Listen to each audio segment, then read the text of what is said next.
गौतम बुद्ध की एक और नई कहानी। तो प्राचीन काल की बात है। मगध देश की जनता में आतंक छाया हुआ था।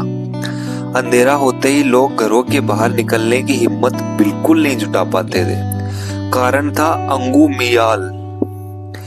गुलीमाल ने 100 लोगों की हत्या करने का प्रण लिया था। वह 99 लोगों को मार चुका था। अब एक ही बचा था। उसका प्रण पूरे होने को इसी वजह से पूरे गांव में उसका आतंक फैला हुआ था। अंगुलीमाल एक खूंखार डाकू था और मगध देश के जंगल में रहता था।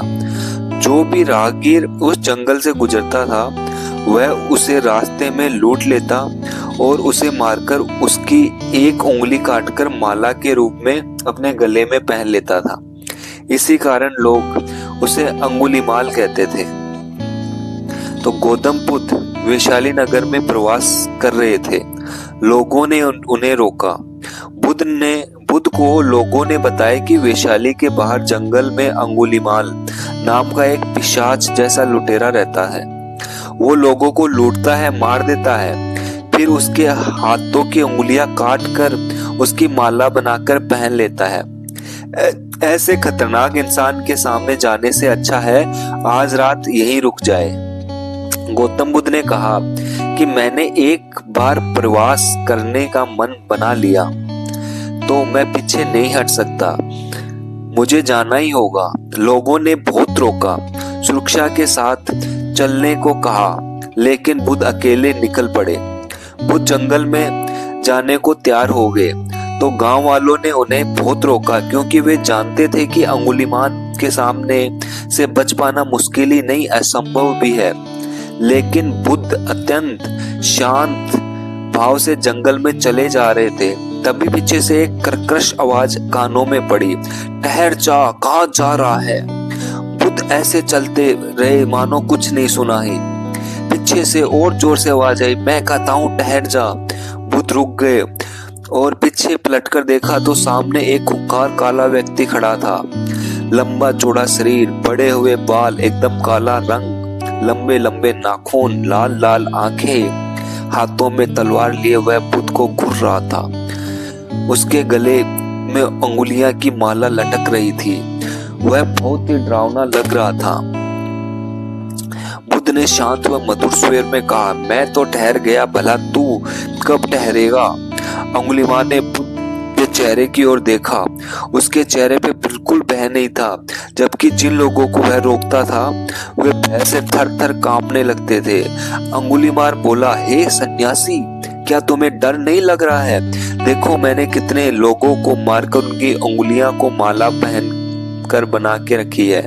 बुद्ध बोले, तुझसे क्या डरना है तो उससे डरो जो सचमुच ताकतवर है।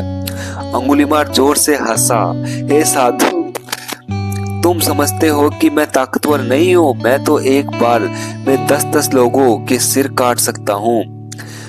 बुद्ध ने बोले, यदि तुम सचमुच ताकतवर हो तो जाओ उस पेड़ के 10 पत्ते तोड़ लाओ। अंगुलीमाल ने तुरंत 10 पत्ते तोड़े और बोला, इसमें क्या है, कहो तो मैं पेड़ को उखाड़ लाऊं। महात्मा बुद्ध ने कहा, नहीं, पेड़ उखाड़ने की जरूरत नहीं है। यदि तुम वास्तव में ताकतवर हो तो जाओ इन पत्तियों की पेड़ को वापस जोड़ दो। अंगुलीमाल क्रोधित हो गया और बोला, भला कहीं टूटे हुए पत्ते फिर से जुड़ सकते हैं? महात्मा बुद्ध ने कहा, तुम जिस चीज को जोड़ नहीं सकते उसे तोड़ने का अधिकार तुम्हें किसने दिया? एक आदमी का सिर जोड़ नहीं सकते तो काटने में क्या बहादुरी है? अंगुलीमाल अवाक रह गया। वह महात्मा बुद्ध की बातों को सुनता रहा। एक अनजानी शक्ति ने उसके हृदय को बदल दिया। उसे लगा कि सचमुच उससे भी ताकतवर कोई है। उसे आत्मलंघनी होने लगी। वह महात्मा बुद्ध के चरणों में गिर पड़ा और बोला, हे महात्मा, मुझे क्षमा कर दीजिए, मैं भटक गया था, आप मुझे शरण में ले लीजिए। भगवान बुद्ध ने उसे अपनी शरण में ले लिया और अपने शिष्य बना लिया। आगे चलकर यही अंगुलीमाल एक बहुत बड़ा साधु हुआ। तो इस कहानी से यह सीख मिलती है हमें, कोई इंसान कितना भी बुरा हो, लेकिन अगर आप अपनी अच्छाइयां नहीं छोड़ते हैं तो कोई आपको कुछ भी नहीं बिगाड़ सकता। सत्य और धर्म के आगे हर बुराई को झुकना ही पड़ता है।